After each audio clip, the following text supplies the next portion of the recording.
ഹരേ കൃഷ്ണ. ഇന്ന് ജനുവരി 24 ഗുരുവായൂർ ക്ഷേത്രത്തിലെ ഉച്ചപൂജയ്ക്ക് ഭഗവാൻ ഗുരുവായൂരപ്പനെ ചാർത്തിയിരിക്കുന്നത് ദശാവതാരത്തിലെ 5ാമത്തെ അവതാരമായ വാമനമൂർത്തിയുടെ രൂപത്തിലാണ്. ഭക്തി നിർഭരമായ ഈ അലങ്കാരം സമർപ്പണത്തിൻ്റെ ഉദാത്ത രൂപമാണ് മഹാബലിയും വാമനനും. ശ്രീലകത്ത് നമ്മുടെ പൊന്നുണ്ണിക്കണ്ണൻ ഇന്ന് കുഞ്ഞു വാമനനായിട്ടാണ് നിലകൊള്ളുന്നത്.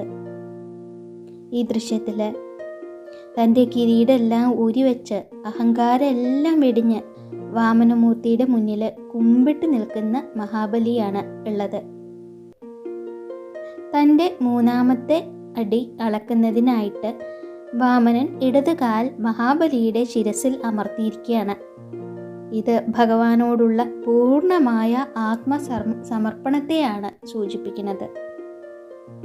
വാമന രൂപത്തിൽ പട്ടുകോണകവും കിങ്ങിണിയും ധരിച്ചിട്ട് കുഞ്ഞിക്കാലുകളിൽ പൊന്തളകളൊക്കെ ചാർത്തി അതിമനോഹരായിട്ടുള്ള വാമനമൂർത്തിയായിട്ടാണ് ഇന്ന് നമ്മുടെ പൊന്നുണ്ണി നിലകൊള്ളുന്നത്.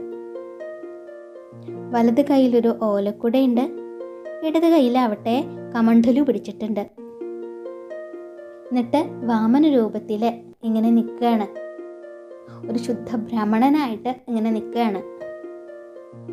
നെറ്റിയിൽ സ്വർണ്ണഗോപിയുണ്ട്, കാതുകളിൽ ചെവിപ്പൂക്കളുണ്ട്, മുഖത്ത് ആ മന്ദഹാസമുണ്ട്. എപ്പോഴുള്ള എല്ലാ ഭക്തരുടെയും മനസ്സ് കുളിർപ്പിക്കുന്ന അതേ മന്ദഹാസം. പുഷ്പാലങ്കാരങ്ങളുടെ ചാരുത ഭഗവാന്റെ വിഗ്രഹത്തെ ചുറ്റി ഇങ്ങനെ ഉണ്ട്. അത് വൈവിധ്യാർന്ന പുഷ്പമാലകൾ ചാർത്തിയിട്ട് മനോഹരാക്കിയിരിക്കുന്നു ശ്രീലകം. വെള്ളപ്പൂക്കളും തെച്ചിപ്പൂക്കളും തുളസിയും കോർത്തിട്ട് തിരുമുടിയിൽ ചാർത്തിയുണ്ട്. തിരുമുടിമാലയിട്ട് കഴുത്തിലാവട്ടെ തുളസിയും തെച്ചിയും ചേർത്ത മനോഹരായ ഉണ്ടമാലകൾ.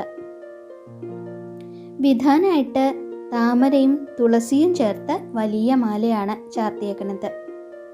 ആ മാലകളുടെ നടുവിൽ ഇങ്ങനെ നമ്മുടെ വാമനമൂർത്തിയായിട്ട് നമ്മുടെ പൊന്നുണ്ണിക്കണ്ണൻ ഇങ്ങനെ നിൽക്കുകയാണ്. അതീവ കൗതുകകരമായിട്ടുള്ളൊരു കാഴ്ചയാണ് വാമനമൂർത്തിയായിട്ട് ഇങ്ങനെ നിൽക്കണ ഉണ്ണിക്കുട്ടൻ. മഹാബലിയുടെ ശിരസിൽ തൃപ്പാദം വെച്ചുകൊണ്ട് ഭഗവാൻ അനുഗ്രഹിക്കുന്നതായിട്ടാണ് നമുക്ക് തോന്നുക.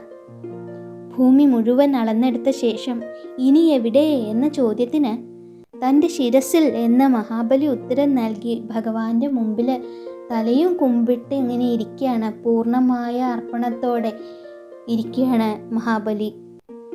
ഭക്തൻ്റെ അഹങ്കാരമൊക്കെ നീക്കി അവനെ മോക്ഷത്തിലേക്ക് നയിക്കുന്ന ഭഗവാന്റെ കാരുണ്യമാണ് ഈ കഥ.